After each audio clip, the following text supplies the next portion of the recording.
Hello and welcome to Off the Fence, a podcast where we deconstruct difficult decision making to try to figure out what keeps us stuck and, more importantly, how do we get unstuck. I'm your host, Karen Covey, a former divorce lawyer, mediator, and arbitrator turned coach, author, and entrepreneur. With me today, I have the immense pleasure of speaking with Dr. Carrie Johansson. Dr. Carrie is a psychologist turned speaker and author.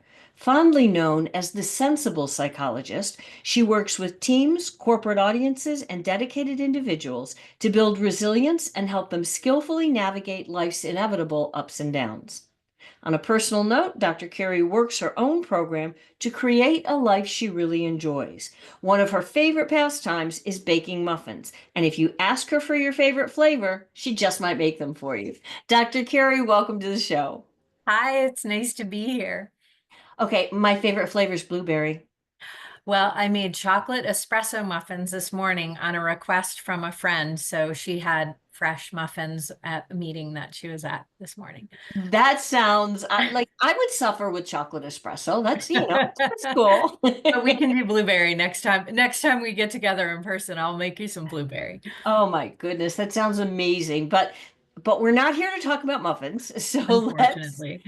let's dive in. And I was really excited to have this conversation because I know you and I are on a similar page, the same page actually, when it comes to helping people through difficult life transitions. And what I wanted to talk with you about is because people have a natural tendency, which makes so much sense, to feel bad when they're going a divorce. They feel like, poor me, why did this happen to me?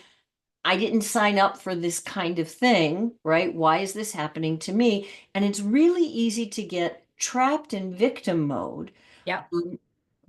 And when you're in that headspace, it's easy for someone else to say, oh, just shake it off, get out of it. But it's not that easy to do. So I wanted to talk to you about how you help people get out of that psychology and into something that will serve them better. So how do you do that? What would you say to somebody who's like starting the divorce process or thinking about it and think, this isn't what I wanted for my life. I shouldn't have to be doing this. Yep. Poor me, poor me, poor me. Yep. And I think one of the most important places to start is just to understand that you're in victim mode. And we all get into victim mode. I think sometimes we have this idea that if we're in victim mode, that means that there's something wrong with us or that, we're doing something wrong. And the answer is, like, I teach this stuff, Karen, all the time. I have to catch myself when I get into victim mode. And the number one way that you can tell, am I in victim mode? There's a couple of tells. The number one way is if you are asking the question, why me? And you feel like life is happening to you instead of you creating your life, right? That's the number one thing. The next major tell that you're actually in victim mode is that you're looking for a rescue. You want someone to come and make it all better, right? So, and sometimes you'll be doing that with yourself. Well, if I'd only done this, if I'd only done that, if he'd only done this, if she'd only done that, right? Like that, when you're looking for the rescue, that actually is an indication that you are still in victim mode. And That's really good. I've never thought of that one before. So thank you yeah. for that. I think that's really telling. And the third is when you actually get into what I call bully mode. And so bully mode is when, well, you have to do this. I have to do that. I can't do anything except this, right? Anytime you get that really like rigid, very demanding sort of tone, either with yourself or with others, you probably have slipped into bully mode. And so that completes the victim triangle, right? This is old research. It's this guy named Cartman from the 70s. If you look him up, the main picture of him that you'll find online, he's wearing the grooviest 70s shirt, right? He looks like he's a part of the Bee Gees. His outfit is hilarious. But the Cartman drama triangle is quite famous. What I've done with the Cartman drama triangle is utilized it and put it into a framework called acceptance and commitment therapy. So this is a longstanding theory of therapy that I've been using in my practice. And essentially, ACT is all about asking the main question: what's my next best move? So this flips you right out of that victim triangle and flips you into the choice triangle. I like that, but I want to stop you for a second right here. For people who Yeah. aren't or might not be familiar with the drama triangle, can you say again, what are the three characters? Would that be the right The way of 3 looking at it? points, right? Like 3 points of the the 3 triangle. points of the triangle. So the bottom point of the triangle is victim mode. You know you're in victim mode when you're asking, why me? Why? And you have this overwhelming feeling that life is happening to me, right? Hmm. The next point on the triangle is rescuer.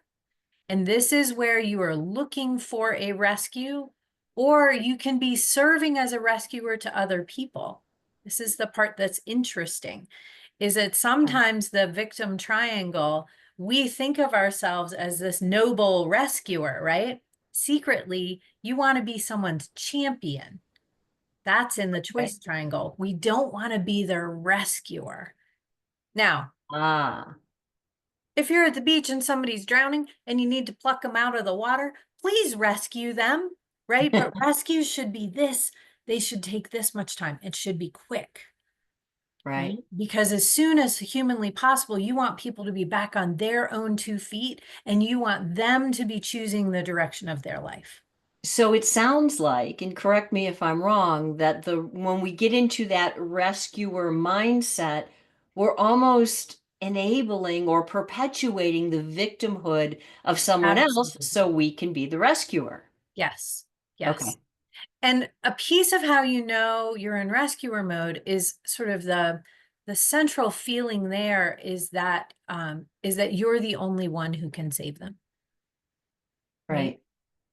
And now when we're in victim mode and we're looking for a rescue, right? It's like this is where people get into trouble when they're first getting divorced and they go out and they start dating, and the very first person they date is going to save them and Yep. vindicate this bad relationship they were in. And this is not good news.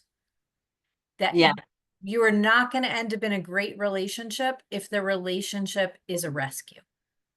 got it. You're rescuing someone else if they're rescuing you.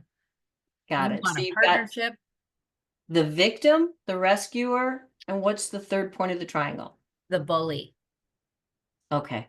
So the bully, I know better than you what you should do right now, right? If only you do it this way, Yeah. right? And how often do we bully ourselves? Often, Yeah, that's true. right? We Yeah. will often be a bully to ourselves. Also, though, in a divorce process, one person in the divorce sometimes serves as the bully. One person's the victim, they're helpless, it's terrible, this is happening to them. One person's the bully, they're sort of kind of emotionally pounding on somebody. Or you'll have people outside in your life who are bullying you because, again, they know better than you what you should do in this moment. You know, this is probably a very politically incorrect thing for me to be saying. I tend to do that. But what I can see in the context of the legal system where the client comes in, often the woman, but not always, but the Yep. client comes in with the sob story and the lawyer becomes the bully. They Right. assume that role. And I know, I mean, personally, that's not the approach that I ever espoused when I was actively practicing law, Yep. because I don't think it's my job or my right to make decisions for another person's life. My job is to tell them, here's all the decisions you have. Here's the pros and cons, the consequences of each decision. Yep. Now you have to choose. But I have many colleagues that I know who will just say, no, you're going to do this and you're going to do that. And Yep. the person, the client, doesn't know any better and they're comfortable in that victim role. So that drama triangle just perpetuates all the Yes. way through the divorce. Yes. And we're looking for a rescue, which Yep. if you're in victim mode, if you're in that victim triangle and there's somebody who's being a bully, you will want a rescue. Yeah. right? So the choice triangle, if you imagine that the victim triangle is like an upside down triangle like this, With the point on the bottom. with the point on the bottom, that's easier. Yeah. The choice triangle is the opposite. So the opposite of victim is creator. The Okay. opposite of rescuer is champion. The opposite of bully is challenger. Okay. Say more about those uh, Three. prototypes, whatever Yeah. you. So, and again, this is not an original idea. There was actually a graduate student who was taking a look at the Cartman drama triangle, and I think this was in the late 90s, early 2000s. His name was Sean Choi, and he came up with this idea of like, well, what would the opposite of the victim triangle look like, right? Mm-hmm. So he's the first person who started this idea. I've kind of for my work and my practice, I'm using my own languaging, but these are not original ideas. Right. So the central question in the victim triangle is why me? The central question in the choice triangle is what's my next best move? Okay. So it isn't, I'll be okay once this is over. It is, this is happening right now. What options do I have right now? What would I eventually like life to look like? Sure. But mostly it is about what's my next best move in this moment? What are the choices I do have? Okay. So, and I'm trying to wrap my head around this because people are always looking, well, sometimes looking to the end of the divorce. It's like what I want to be happy. I want to be financially secure. I want my kids to be well adjusted. And they're looking at all those things. But when you're, and it's good to keep the end in mind, as Stephen Covey would say. Sure. However, when you're in the thick of it, like you have so many choices before you get to that place, Correct. you can't make it. So if I understand what you're saying is, yes, keep that in mind, but look at what can you do right now? Yes. And what's your next best move? Okay, say more about that. Right. So let's say you have an idea that you want to be happy, right? Okay. You're unhappy in your marriage, you're getting a divorce, you want to be happy. You can't wait for happiness to come. Number one, happiness isn't it's not a new purse, right? Like, well, maybe sometimes it's a new purse, but but it's not a thing. It's actually a state of being, and it's something that, like any other emotion, is going to ebb and flow. And so if you'd like to have more happiness in your world, that's actually going to be linked to what actions are you doing. Happiness just doesn't, you don't just wake up in the morning and it's sitting at the breakfast table waiting for you, right? You wake Mm-hmm. up in the morning and you think to yourself, what could I do today that would make me feel a little happier? And then how can you notice on any given day when you are feeling happy? How do you mean notice when you are feeling happy? Don't we know when we're happy? But we don't really necessarily pay attention to it, right? Not unless Hmm. it's a big, loud thing, right? Like it's easy to feel happy when your kid graduates from high school, right? It's easy to feel happy when you get a great big bonus check at work. But our happiness is actually made up of all these little tiny little things, right? Like I happened to be around a coffee shop this morning. I'm not a coffee drinker, but I had to put a piece of mail in a mailbox, and that happened to be right next door to a coffee shop that I hadn't tried. And so I walked in and I got myself a really nice cup of tea. And then my job, right, my next best move this morning, first of all, was to have enough flexibility in my schedule to be able to be like, hey, I haven't ever tried that coffee shop. I wonder if they have a nice cup of tea. And I walk in and I try it. Turns out they do. And but then my job to sort of cement in that satisfied, happy feeling is to really take a second and admire the tea and take a second and enjoy drinking the tea and take a second and enjoy that I have enough space in my morning to be able to get a cup of tea. So it sounds like what you're talking about is being in the present moment, building an Yep. awareness Yep. of what's going on right now. Yep. And to do an assessment of what's going on right now. There's been plenty of mornings I've driven by this very same coffee shop and have not had the time to stop, because if I did the assessment of my morning, the assessment was like, oh no, don't have enough time. Okay, no problem. Right. But so this assessment process, right? I think particularly in divorce, we get very into like the good and the bad bucket. I'm good, he's bad. I'm good, Right. she's bad, right? Mm-hmm. Um, and what we're missing is all of this lovely nuance in between. And assessment takes judgment out of it. So judgment is good or bad, right? Right. Assessment is this behavior in a marriage does not suit my values. I'm no longer willing to put up with it. But what would you say to the people who say they're in the thick of it, right? And their assessment is their life sucks. And they don't want to assess because they don't want to feel even worse about what's going on than they already feel. But here's the thing. We love avoidance, right? Like we're amazing how much we will spend 15 hours avoiding something that takes 15 minutes, right? Oh my gosh, I'm noticing that my light's really weird from the morning sun. Um, so, but the problem with avoidance is avoidance actually increases pain. Okay, tell me how that works or why that's true. So let's say that you're in the middle of a divorce and your life actually does suck right now. A factual assessment is, whew, my life sucks right now. Okay.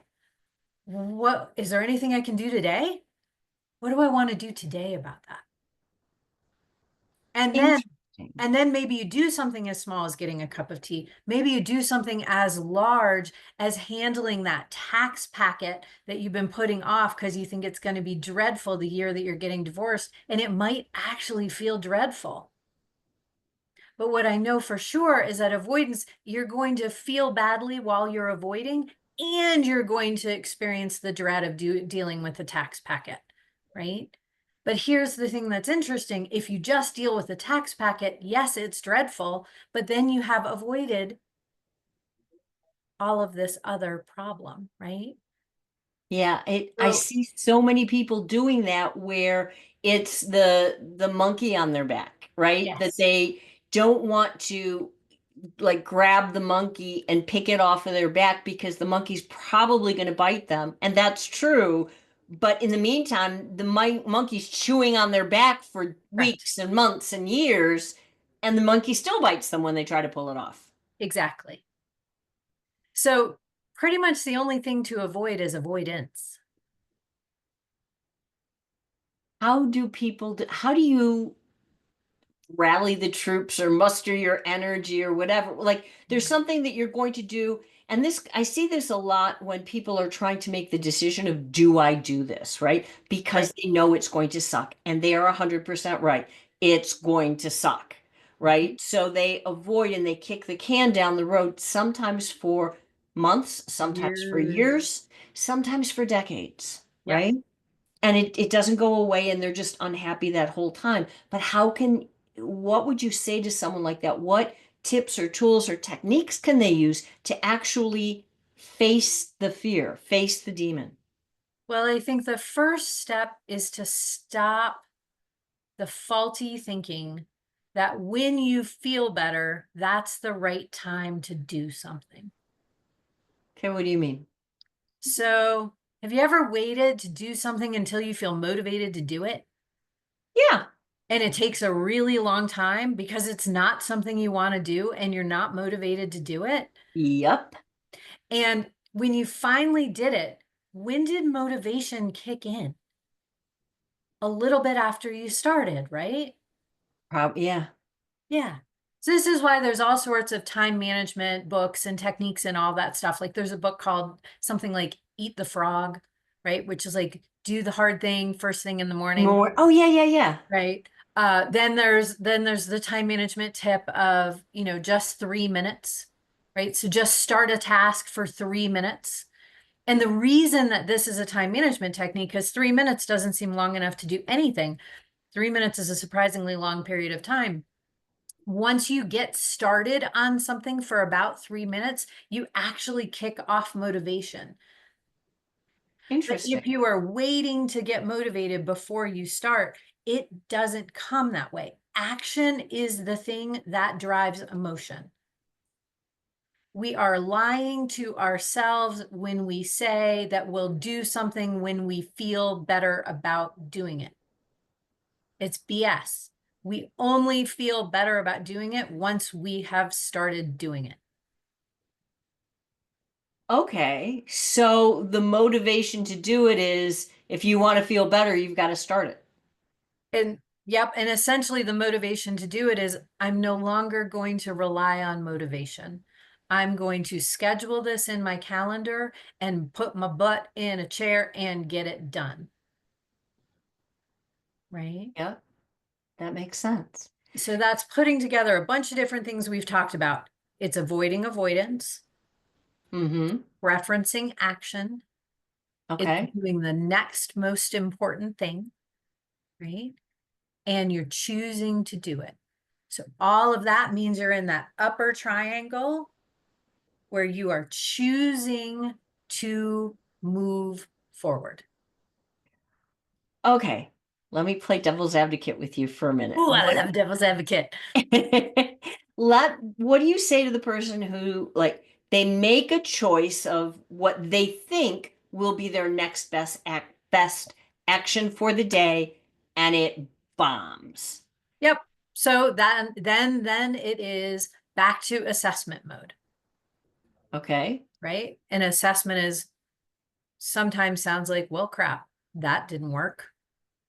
Okay, why not? Why Oh, not? And sometimes the answer is, what did I have the other day? I had something big planned and instead it snowed, right? mm-hmm. You have something big planned and instead it snows. Okay, not going to be able to do the big thing because there's a foot of snow. All right. So that's that back to that assessment. And the assessment in that realm was, okay, well, I'm not in control of the weather and can't do the thing.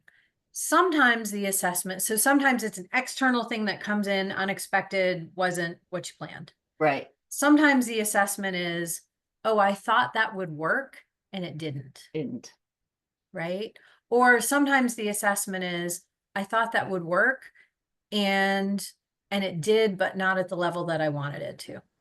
So, and this is where also you can take a look at what was your motivation with what you chose to do. And if your motivation was to hurt somebody else, to make them feel bad, or to punish them, just spoiler alert, it those rarely work very well, right? They're almost immediately followed by regret, or they tend to make people more angry. So one of the things that I see in divorce is people will attempt to make the other person feel bad because they feel bad, and then Right. they think that they're going to feel good because they finally given it to that person and they really right?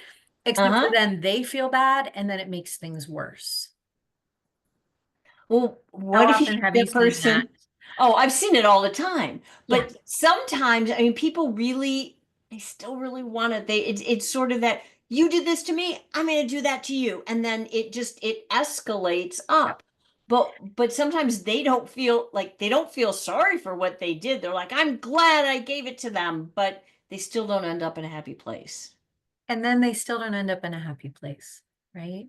And here's the thing about humans, we are just taller, less fuzzy mammals, right? Like we actually respond better to rewards than we do to punishment. We will certainly try to avoid punishment without a Mhm. doubt, but we will tend to respond better to rewards than punishment. Now, this doesn't mean that, if your ex-partner has been, a total jerk to you, that you're extra nice to them, right? Like, Right. but you want to check in with yourself about who do you want to be? Because again, this is this This is choice mode, right? You want to create your own life. You want to be your own champion. And you also want to challenge yourself when you're behaving badly, right? So it sounds like if I've got, because you use a framework to help pull people out of the drama triangle Yeah. and get into the choice triangle. And this Yep. step number one is assessment. Yep. Is step two or three action? I'm missing a step. So the assessment, so the first step is actually acceptance, where you're just acknowledging what is true. Ah, And that might sound like this sucks. okay. Step two is the assessment. What's working? What isn't working? What are my options? And Mm-hmm. if you can't see any options, that's where you ask some outside eyes. What are my options here? What don't I see that I'm not seeing? Yep. Step three is action, and then repeat and repeat and repeat. That, all right. So we've been talking about using this process to get out of the drama triangle in the context of a divorce. But Yep. what about somebody who's just in a bad marriage or a marriage that's not serving them? They're not sure they want a divorce. Can Mhm. they use this same process in that context? And if so, what does that look like? Absolutely. That's where you, again, the acknowledgement is like, huh, this partnership is not going the way that I want it to. Okay. Mm-hmm. What is working? Is anything working? What used to work? I like that question. What used to work? What are the things that we used to do that helped us feel close to each other? And um, what would happen if I brought some of those back in? What would that look like? Yeah. Right? And again, that's where sometimes some skillful outside eyes can be really helpful, which is like what, what do you see that I don't see? What are the patterns that we're in that maybe we could do differently? And certainly it's involving the other person and asking, and this is where choice mode comes in, like, here's the type of life we're living. Like, does this work for you? Because it's not really working for me. Very different conversation than I can't believe you aren't doing blah, blah, blah. Right. Yeah. Because 100%. again, if we're in that mode where we're trying to punish somebody else, we're Mm-hmm. actually automatically in victim mode because then we're being bullies. Well, that's interesting. Yeah, I didn't think of it in that term or in those terms, but that makes complete sense. Yeah. If we're in choice mode and we want to challenge someone's behavior, that's where you say, you're doing this and this doesn't land well with me. Yeah, I like that. You know, there's one other thing. There's another concept I really wanted to get into with you because I think it's unique and it's an angle that I haven't thought about before, and that's the difference between compromise and collaboration. Yes. And this actually is perfect segue. So a piece of being in choice in your life is that you actually then want other people to be in choice in their lives. And when you bring two people together, you'd be really bored if everything went right. Like if every single thing crossed over just evenly. That's lovely, Mhm. but it's not, doesn't really happen in relationship. And so I think what we've been taught is that we should both be compromising, right? First of all, that Right. relationships are tons of work. And second of all, that we should compromise more. BS to both. Relationships should be super joyful. Now, do you need to be thoughtful a lot? Yeah, absolutely, right? Do you need to be clear in your communication? Definitely. But if your relationship feels like a lot of work, that's actually probably a warning sign. And if you constantly feel like you're having to compromise, that also means that that is going to build resentment really fast because compromise means each person comes in and both people give something up and you settle on something that you can tolerate. Blech, right? Yeah. Yeah. Collaboration is each person comes in and they brainstorm and figure things out and then they move together in a more positive direction. It's where 1 + 1 = 7, right? I love that. Yeah, I think that so many people they have a bad taste in their mouth about marriage because of that very thing that they think that yeah they see marriage as something that requires them to give up a piece of great. themselves rather Yes, than to create with someone else something that's bigger and better than either one of them individually. absolutely. And that's fun. And that again leads to that same process of like, let's assess, like, where are we working well together? Any holes in our functioning, any patterns that we're slipping into that aren't the best. I work with so many people who they can identify the pattern. It's like Yeah. I do this, the other person does that, and then we're in this spiral, and like they can see it, they just can't stop it. So how, if you're in a relationship and you see yourself having the same fight you've had 1,000 times before, how do you separate yourself from that issue or that fight and break the pattern? Somebody's got to be calm enough to say, like, wait, time. We're doing the same fight. And if you can make it funny, even better, like, I bet next you're going to say this, and then I'll say that, right? And then I'm going to feel like this, and then you're going to feel like that. And right. But Yep. to change the pattern, if you always fight at the kitchen table, make sure to have a disagreement outside, holding hands. If you always have the fight watching TV in the living room, change seats in the living room. If you always have the fight standing up, take off all your clothes with your partner and get naked and then attempt to have the conversation, see how well that goes, right? Like, hopefully something else will happen instead of fighting. But the notion of like, take any portion of the pattern and muddle it up. Interesting. Choose to do something differently and practice it beforehand. Recognize, like, what are the patterns that I can predict? And the next time I see this happen, I'm going to do that instead. Okay, what if you've got, I'm sorry, just playing devil's advocate here again. What if you've got a partner who doesn't play along? Like you start taking off your clothes to that point, and they're Yep. just looking at you like, what is the matter with you? What are you doing? And you can say, I'm changing the pattern. Or you could have their agreement, right? You could collaborate on this beforehand. Mm-hmm. So you could give them some warning. Or you could literally say, like, I'm getting in the shower. I have no clothes on. Our kids are in bed asleep. What would you like to do with our time right now? I like that.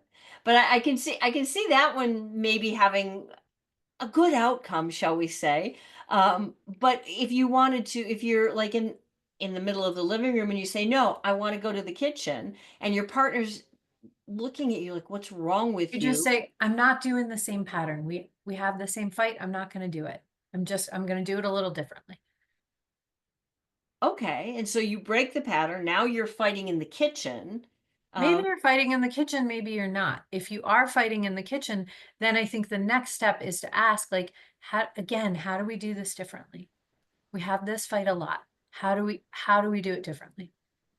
Because some portion of being in a couple is understanding that there's some fights that are never going to get solved. 100%. And But and so many of my clients, it's like, I'm not, when we talk about things, they just say, no, I've tried this, I've tried that. It's like she's never gonna change. He's never gonna change. right. So that's automatically in victim mode because you're out of your own choice. Right? Mm-hmm. Yeah, we could talk for a million years. There is some interesting research, which I don't know if this is going to leave our podcast on a positive way or a negative way, but famous couples researchers, John and Julie Gottman, they are a couple and they run a research institute about couples therapy. I believe the exact figure is 67%. I typically round it up to 70. Around 70% of the things that we are arguing about is the same stuff we've been arguing about since the first few months of the relationship. Yep. So there are arguments, those 70% arguments that you have to get skillful at having them come up, figure out something to do about it, and then understanding it's probably going to come up again. Some things you come up and you realize, like, no, this has to get solved. We're going to move that into a 30%, and then you don't have to bring it up again. Is it possible that you've got that 70% of the things that just bug you about the other person or in the relationship? It's this, is it possible that you can dissolve those and they just go away and you don't fight about it anymore? I think you cannot fight about it anymore, but the point of the 70% is that it's probably going to be stuff that if you can learn to roll your eyes, or if you can learn to renegotiate it from annoying to adorable, if you can learn to just say like, yeah, that's just who they are, right? If you can be in acceptance of the 70%, then you're not upset about it all the time. You know, you just made a really important point that I want people to hear, because a lot of people, I'm using air quotes, accept something, but they don't really. It's still bugging the devil out of them inside. So, but they're saying, "Oh no, I accept it," but it hurts. It still bothers them.